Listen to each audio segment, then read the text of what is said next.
In this video, I'll discuss the differences between Superman 2025 and 2013. I'll compare both. We need to see if James Gunn's Superman will match our expectations. I'm going to sort of compare and contrast the details we know about the two Supermen. Will James Gunn's new Superman movie deliver a character as good as the Superman we used to watch, or do we need to lower our expectations? We really need to analyze this in the best way possible. First of all, the character's appearance has received a lot of criticism. We see interesting comments on social media for James Gunn's Superman, and in general, he is not liked as much as Henry Cavill's Superman. There are even those who say it's the worst character decline of all time, and we could argue that they have a point.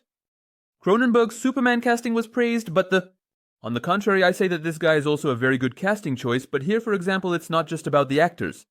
The quality difference in characters' costumes is so discussed that a 2013 film's designs still impress.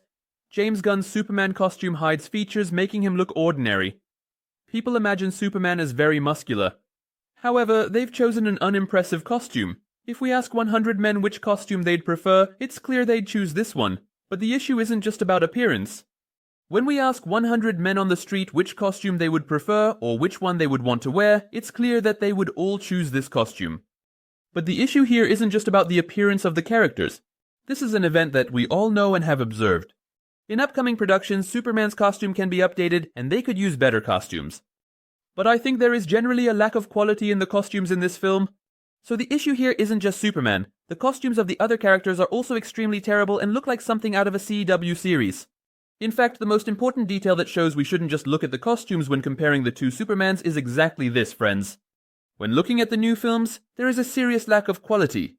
Another thing that made me think while watching the trailer was how much weaker and more helpless Superman was portrayed. Overall, Superman is a weak character in DC films despite being well-intentioned. He doesn't want to use uncontrolled power and inflict damage that could kill his opponent. That's why Superman is often portrayed as a character who fights so poorly that you could call him stupid.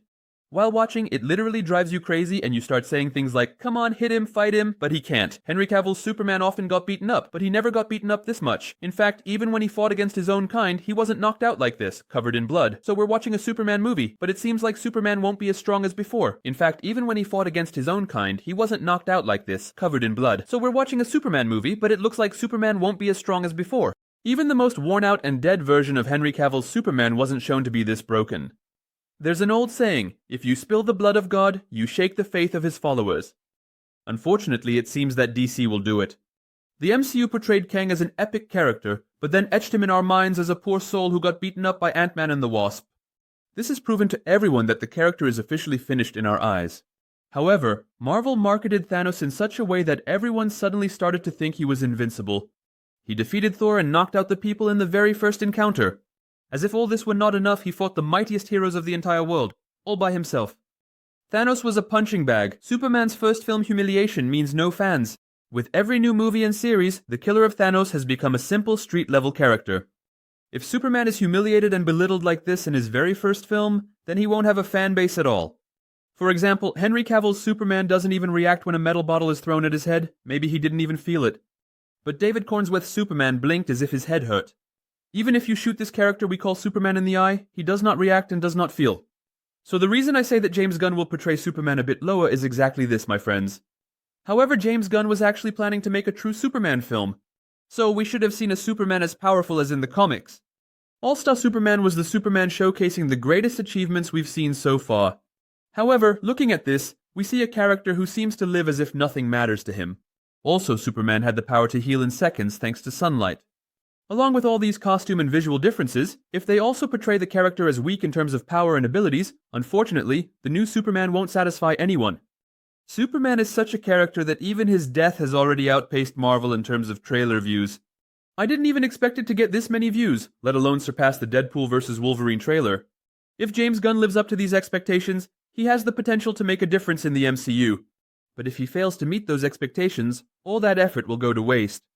Do you know what the biggest flaw in James Gunn's films is? They're not serious enough. You can see this in both James Gunn's Marvel and DC films. He loves to dramatize certain things, but he couldn't create tension. So there is no in-between for James Gunn. Either he makes a really crazy film, or he shows a very passive one. If you even just watch the beginning of the Suicide Squad, you'll understand what I mean. But do you know what's even more important than all this comparison? The theme music of the characters? Now, Hans Zimmer has created such a theme music that even after years, I can't say that people aren't looking for Henry Cavill's Superman. I still listen to this music, and I think it's legendary. James Gunn will need to use a theme music at least at this level. I still listen to this music and think it is legendary. James Gunn will need to use a theme music at least at this level. No matter how important a film or character is, the real thing that makes you experience that scene is the music. I'm not saying Zack Snyder is perfect in this regard. I think the music that plays in every Wonder Woman scene in the Snyder Cut was really awful. But even in the Snyder Cut, Superman's theme music, it was good enough, outshined the others.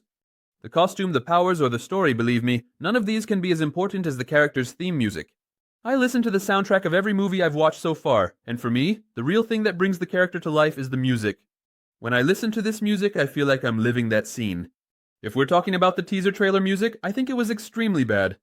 There was nothing impressive about it. It was as if it was put there for nostalgic purposes. The classical music from Man of Steel is 1,000 times more impressive, isn't it? After the film is prepared, they start working on the music. And if we talk about James Gunn's previous films, this guy is extremely successful when it comes to music choices. Guardians of the Galaxy was basically a musical film series. Both the theme music was very successful, and the songs used in the film made it even more impressive. Of course, I can't use these songs in the video due to copyright, but if you want, you can listen to them all on YouTube. James Gunn's Superman is currently dominating, but everything could change instantly due to factors like music choices and scene usage. The Superman film will focus on multiple characters, similar to the Black Adam film, where a different team works with Superman. Unlike Black Adam, I'm not expecting a finale based on friendship power, as that movie overdid it.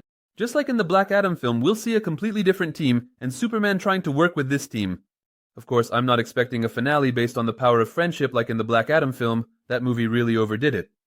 Teamwork is central. The team unites to defeat the villain. The idea that unity is strength is prevalent. At the end of each movie, the team comes together and outwits the main antagonist. The philosophy of one hand has nothing, but two hands make a sound is often used in James Gunn's films. Superman can't take on the responsibility of protecting this entire world all by himself. This will be the main motivation of the film. They are expected to achieve this as a team. In fact, even when there's an individual confrontation between one person and another in James Gunn's films, they handle that confrontation as a team. They will prepare the Superman film by saying that we advocate teamwork, not individuality. If you look at the Snyderverse, the entire Justice League team was shown separately from Superman. Superman was portrayed as a character who is stronger, more special, and more invincible than the team on his own. Superman fights alone against all the problems and saves the day. For example, you won't see something like that in James Gunn's films. In the end, they win as a team, and Superman doesn't take the spotlight too much. What I just said is an extremely subjective opinion. For some, Superman being so prominent is a good thing, while for others, teamwork might be more special.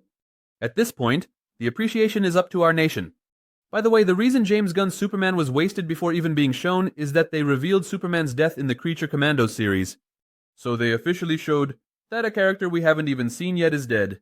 Yes, friends, I hope you liked the content I've prepared. If there are any other videos you'd like to see, feel free to write them in the comments. That's all from me for now. Take care of yourselves. Goodbye.